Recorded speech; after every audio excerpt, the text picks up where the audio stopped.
Assalamualaikum warahmatullahi wabarakatuh. Bismillahirrahmanirrahim. Alhamdulillahirabbil alamin wa bihi nasta'in ala umuri dunya waddin.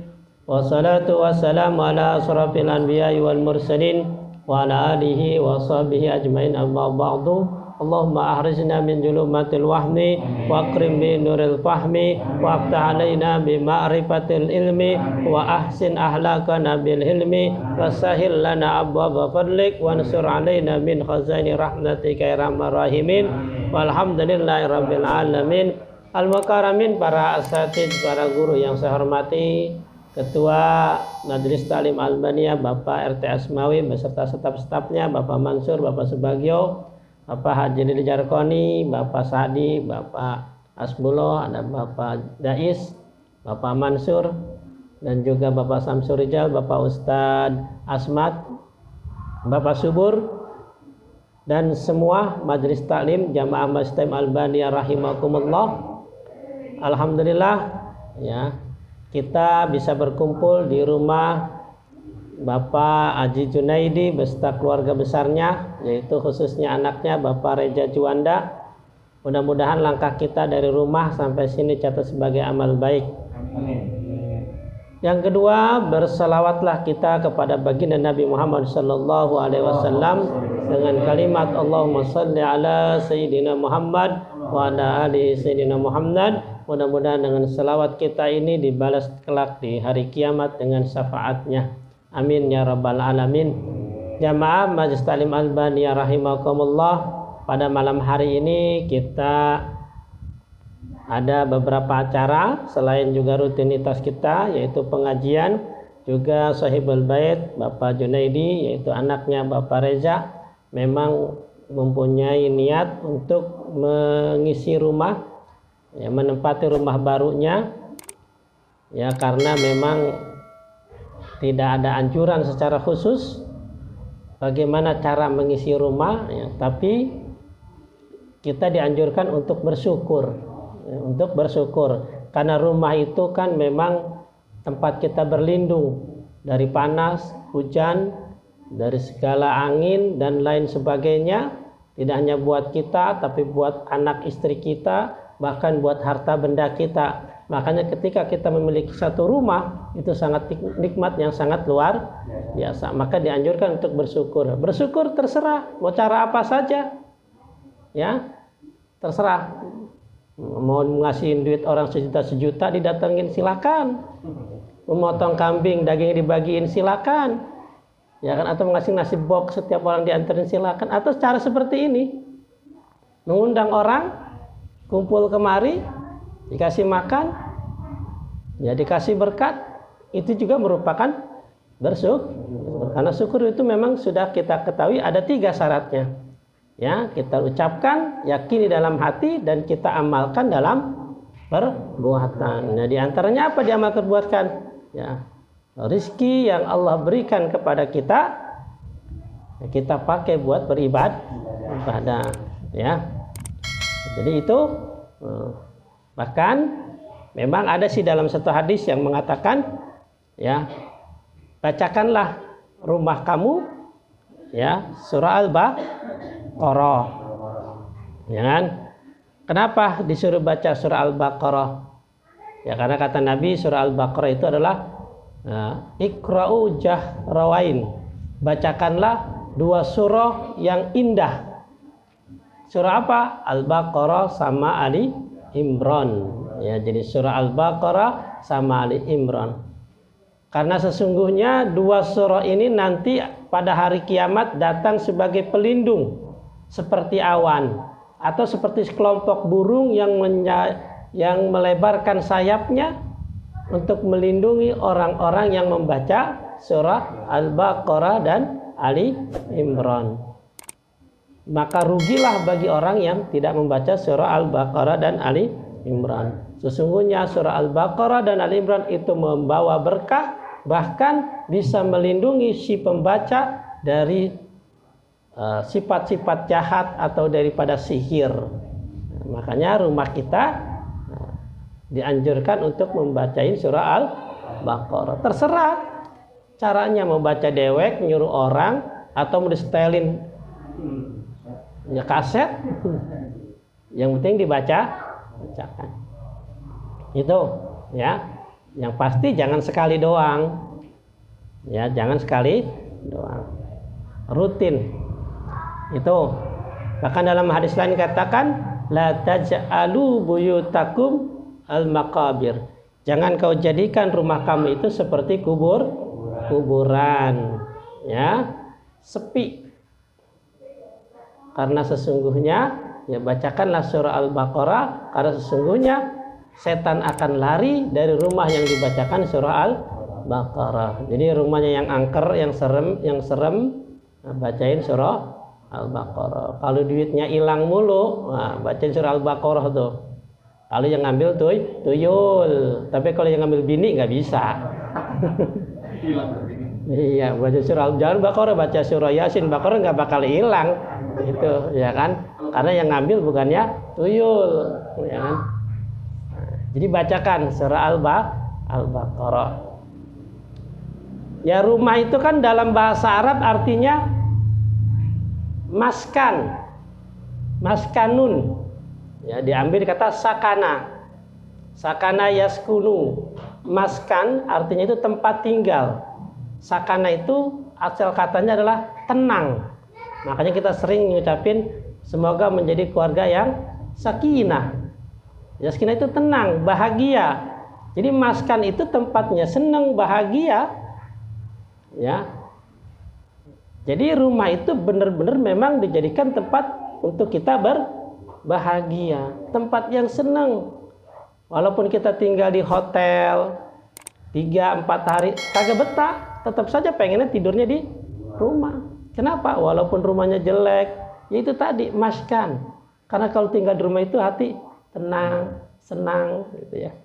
Makanya syaratnya supaya rumah kita senang, tenang ya tadi. Ya jadikanlah rumah kita itu ya, jangan seperti kuburan. Tapi pakai buat ngaji, pakai buat sholat, ya. Jadi kita senang, tenang tinggal di rumah, gitu ya. Itu jadi Nabi mengajarkan, jadikan rumah kamu, ya jangan kau jadikan rumah kamu seperti kuburan. Artinya jadikan tempat buat ibadah. Ya mudah-mudahan rumah Reja Juanda ini setelah dia punya rumah, ibadahnya tambah rajin, tambah getol. Jadi bukan malah di rumah baik. Ya, oh ya udah enak di rumah terus. Sholatnya sholat sunnah, banyakin sholatin sunnah di rumah. Tapi kalau sholat fardunya tetap di masjid berjamaah. Itu ajarkan anak-anak kita baca Al-Quran di mana? Di rumah. Ya, itu ajarkan selawat anak-anak kita di mana? Di rumah. Nah, jadi rumah kita itu hidup.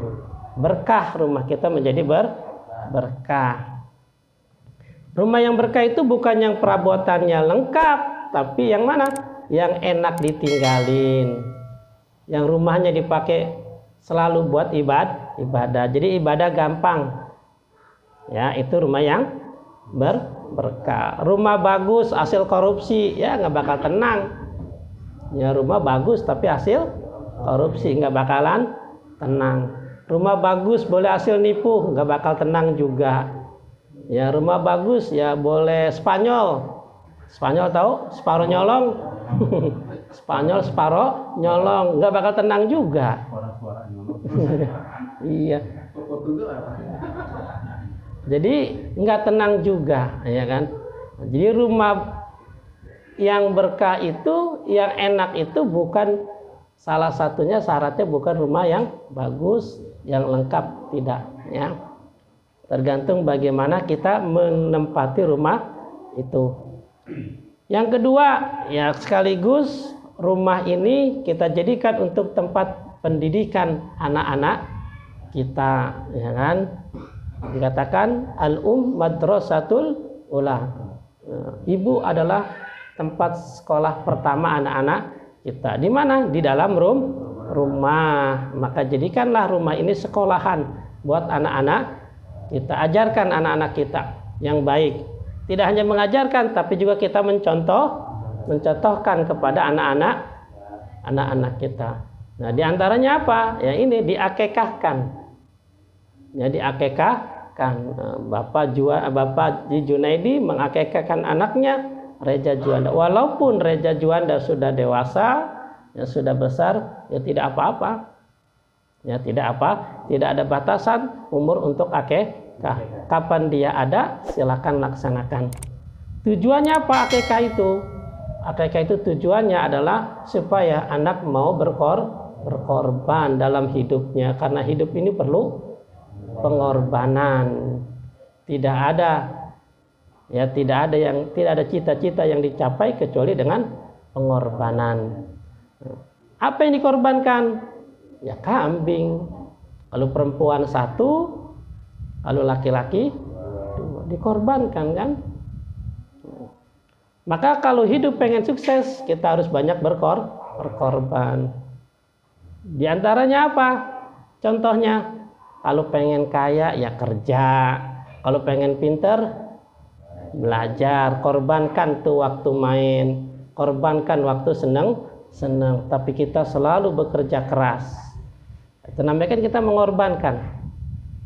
Pengen sukses dunia akhirat, kita korbankan waktu kita untuk senang-senang. Kita bekerja tapi diiringi juga dengan ibadah, gitu ya. Seperti yang dalam hadis, ad-dunya majra'atul akhirah, dunia itu adalah ladangnya akhir. Dunia tempat kita bercocok tanam. Kalau bercocok tanam artinya kita harus capek-capek dulu. Ntar kalau udah pada gede, udah pada ada buahnya, baru kita menikmati panennya. Jadi dunia kita ini bercocok tanam. Kita sholat capek, kita puasa capek, kita bekerja capek, kita sedekah capek. Nah, ntar menikmatinya di mana? Kalau kita sudah meninggal dunia, di akhirat baru kita menikmati hasil apa yang kita tanam, gitu ya. Jadi tujuan daripada akekah adalah mendidik anak-anak kita supaya mereka mau berkorban. Ya, mereka mau berjuang dan mau berkorban. Tapi ingat, pendidikan yang paling utama adalah pendidikan di rumah. Kita ajarkan pendidikan agama. Ini jangan sampai lupa, ya kan, anak kecil diajak ke masjid, tapi nggak dianterin sama bapaknya. Di masjid berisik, diomelin sama orang. Akhirnya ngambek, kagak mau ke masjid lagi sampai tua tuh nggak datang lagi. Kenapa? Diomelin. Baru ngomelin dulu waktu kecil. Jadi kapok kan, dianterin, dibing. Makanya kalau ada bocah di masjid berisik jangan diomelin, plototin baik. Bapak lu mana begitu, ya kan? Kalau diomelin takutnya dia kapok, kagak mau datang lagi. Ya kan? Bapak lu mana gitu ya. Jadi jangan bocahnya doang, yang wajib adalah bapaknya, orang tuanya. Itu apalagi yang dekat-dekat masjid. Sekali lagi dalam satu hadisnya, tidak ada salat bagi orang yang bertetanggaan dengan masjid kecuali salatnya di masjid. Jadi hadisnya begitu tuh, tidak ada salat bagi orang yang bertetanggaan dengan masjid kecuali salatnya di, ya. Artinya apa? Yang bertetanggaan itu harus salatnya di. Kalau tetanggaan itu kira-kira berapa jaraknya? 40 rumah ke depan, 40 rumah ke belakang, 40 rumah samping kiri. Karena ada nggak 40 rumah? Ya kan? Iya.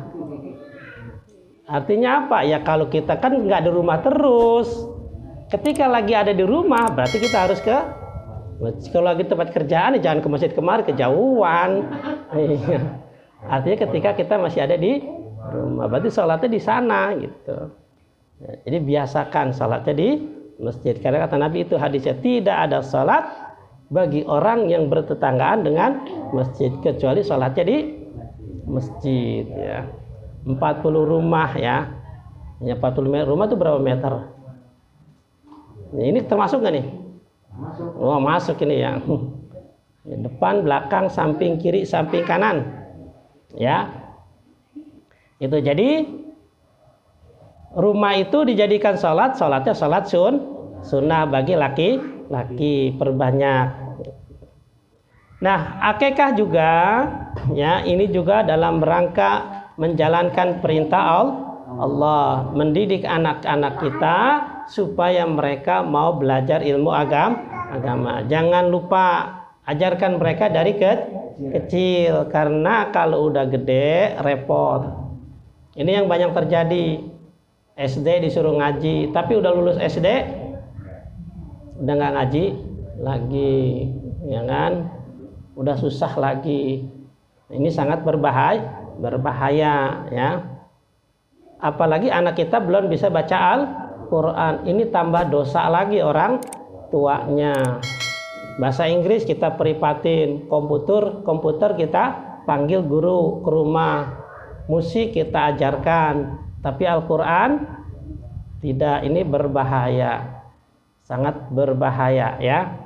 Kenapa? Karena itu aset kita. Kalau kita meninggal dunia, yang dibacain adalah Al-Quran, bukannya lagu bahasa Inggris, ya kan? Bukan juga komputer, bukan juga Mandarin, ya, tapi Al-Quran. Karena harta itu kan, rizki itu satu, ada yang paling rendah berupa harta, ada yang paling mulia, yaitu apa diantaranya? Anak soleh dan soleha. Itu adalah rizki yang paling mulia. Nah, anak soleh dan soleha itu tidak datang begitu saja, tapi harus diapain? Dicetak. Nah, harus dicetak. Cara nyetaknya bagaimana? Diajarkan sama orang tuanya, ya kan? Di sekolahan yang benar, dibimbing sama orang. Jadi susah menciptakan anak soleh dan saleh. Jadi bukan hanya kita diam saja, tidak mungkin akan terjadi.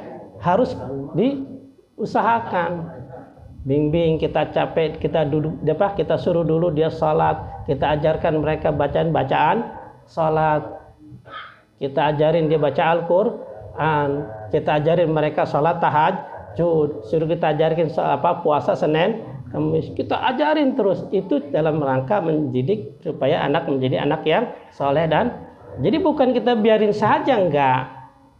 Nah, jadi kita harus capek dulu, ya, tidak semudah membalikan telapak tangan.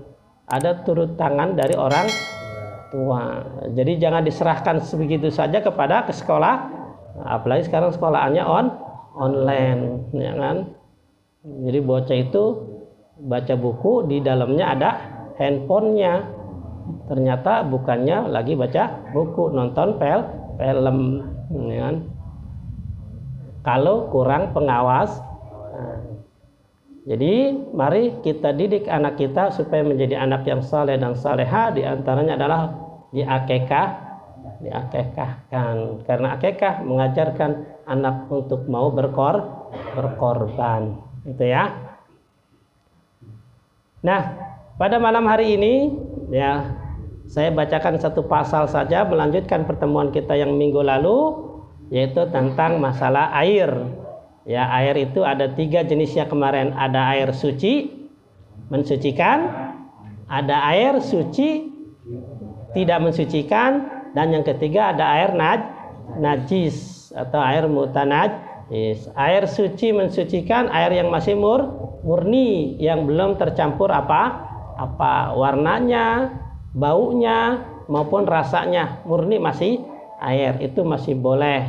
Air suci mensucikan ada juga, tapi makruh. Air apa dia?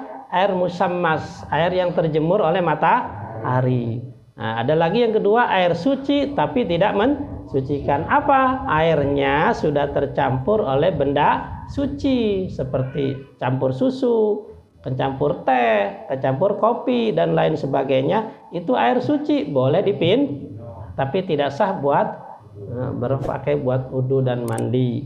Dan yang ketiga ada air mutanajis, air sedikit kurang dari 2 kula tercampur oleh najis, meskipun airnya tidak berubah rasanya, warnanya maupun baunya, tetap najis karena airnya Kalau airnya banyak tercampur dengan najis, syaratnya harus tidak berubah.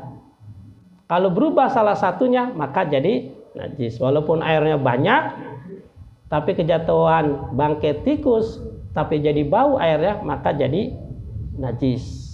Karena berubah, kecuali airnya ngalir seperti di sungai, ya kan? Itu tidak. Nah sekarang faslun yahrumu istimalu awaniz zahabi wal fiddah. Haram hukumnya memakai wadah atau tempat terbuat dari emas dan perak. Nah, ini nggak boleh, haram ya. Gelasnya terbuat dari emas, sendoknya dari emas, piringnya dari perak, haram, nggak boleh. Ya, illa lidarurati, kecuali memang terdesak, terpaksa, tidak ada lagi. Ya kan, pengen minum cari alat kagak ada, ya adanya gelas emas, ya pakailah. Atau kata dokter ini harus minum dari gelas dari emas, kalau enggak bisa mati. Wah, berarti harus minum karena terpaksa. Kalau tidak terpaksa tidak boleh, ya kan? Bahkan watikhadhiha, ya, bahkan mengkoleksinya saja tidak boleh. Itu gelas, kita punya gelas dari emas, piring dari emas, kita nggak pakai, kita pajang saja, itu tidak boleh. Walau inaan sagiran, meskipun itu cuman kecil tempatnya, ya, piringnya kecil, sendoknya kecil, atau sesuatu yang memang sudah kecil, seperti misalnya makhalah, seperti tempat celak. Tempat celak itu tempat sifat mata, karena itu kalau orang Arab tuh yang kuning tuh, nah, itu terbuat dari emas, kita punya, nggak boleh, haram. Ya haram. Nah, jadi mandi baknya bak dari emas, haram. Gayungnya dari emas, haram, ya kan? Wa madubiba, atau sesuatu yang ditambal pakai emas, ya kan? Nah, gelasnya sih nggak dari emas semuanya, cuman ada gagangnya. Gagangnya dari emas, haram. Ya kan? Atau pinggirannya dilapis terbuat dari emas, haram, ya kan? Walayarumu madubi babi fiddah. Nah, beda dengan perak. Kalau perak boleh, gelasnya biasa tapi gagangnya perak, nah itu boleh, tidak haram, ya. Jadi kalau yang tambelan itu tidak. Kalau perak, inilah. Illa dobatan kabiratan lizinah, ya, wa yahillu al-mumawah. Nah, halal kalau disepuh. Kalau sepuhan emas boleh. Ya, mungkin kalau kubah emas disepuh kali ya. Itu bukan emas asli kali ya. Itu sepuhan kali ya. Ya, kalau disepuh nggak apa-apa. Di sini wa yahillu halal. Nah, yang nggak boleh itu emasnya emas mur, atau lebih banyak kadar emasnya, ya kan? Kalau sepuhan nggak apa-apa, ya kan? Motor kita disepuh pakai emas, ya silakan. Jangan yang naik si emas, ya kan? Apa-apa disepuh, ya piringnya disepuh pakai sepuhan emas, silakan, ya kan? Sendoknya disepuh pakai, ya nggak apa-apa. Kenapa sih emas itu diharamkan? Ya karena emas itu adalah perhiasan orang surga, gitu ya. Tapi ketika dijadikan perhiasan boleh. Dan itu pun yang pakai cuman perempuan atau wanita. Kenapa? Karena perempuan juga termasuk perhiasan, ya kan? Perempuan yang soleh adalah perhiasan dunia, ya, adalah wanita soleha, gitu kan lagunya. Makanya perempuan boleh dia berhias dengan emas karena perempuan termasuk perhiasan, gitu ya. Nah, boleh dikoleksi tapi sampai 4 doang. Jangan sampai banyak. Boleh dikoleksi. Ada yang nanya sama saya, Pak Ustadz boleh nggak? Gimana? Saya pengen nikah lagi. Kudu izin nggak sama istri? Nggak perlu izin. Karena kalau izin nggak bakal dikasih. Minta maaf saja. Kok minta maaf? Itu pun kalau sudah ketahuan. Iya, kalau minta izin nggak bakalan diizinin. Cukup minta maaf saja. Itu pun kalau sudah ketahuan baru minta maaf. Iya. Ya. Ya kalau sudah terjadi minta maaf, dia apa aja udah terjadi kan? Ya minta maaf doang kan? Silakan kalau berani. Ya kan? Jadi hanya perempuan yang boleh pakai perhiasan. Silakan hiasi istri kita dengan emas. Ya. Tapi kalau dijadikan simpanan emas itu, maka dijadikan barang simpanan, maka jatuhnya nanti akan kena zakatnya. Emasnya bukan istrinya. Jadi kita punya emas batangan, ya kan? Atau emas cincin dan lain sebagainya nggak dipakai sama istri, disimpan, ya kan? Nah, nanti itu jatuhnya nanti dia kena zakat. Tapi kalau yang semuanya dipakai sehari-hari nggak kena zakat, walaupun itu melebihi daripada nisabnya. Ya, cincinnya semua di jari pakai emas 2 gram semuanya, jadi jari-jari 10, jadi 20 gram. Anting-antingnya pakai 5 sebelah kiri kanan 5 doble. Ya kan?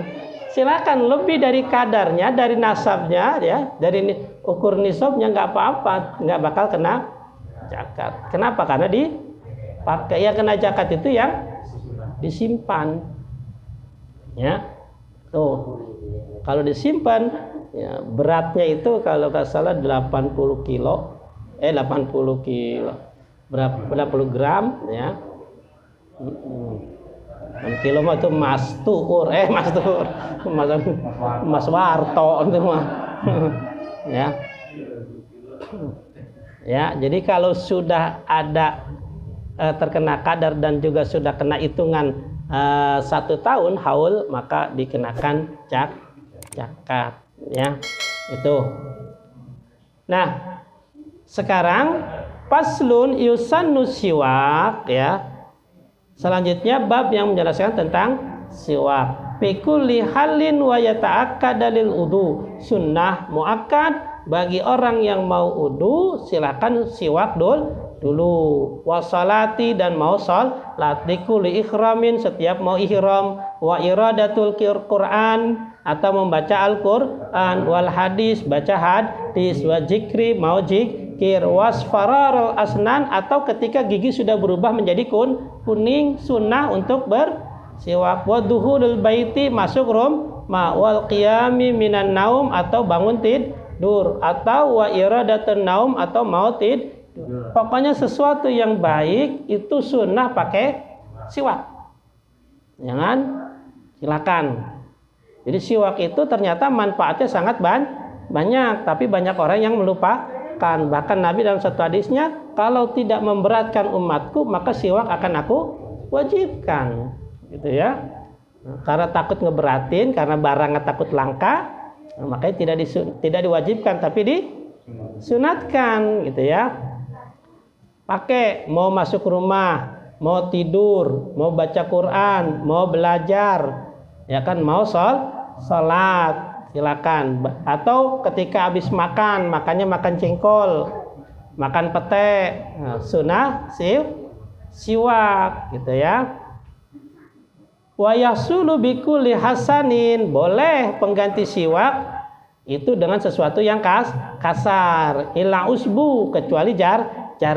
Jadi kalau jari masih nempel di tangan kita nggak boleh, tapi kalau sudah terpisah boleh. Nah, misalkan kita jalan mau ke masjid, nemu jari di jalan, wah ambil aja, tak kasar nih jari, ambil buat siwak nggak apa-apa. Kalau berani, ya kan. Atau kita sholat di samping teman kita terpegang, lah tunjuk lu kasar banget, boleh nggak buat siwak?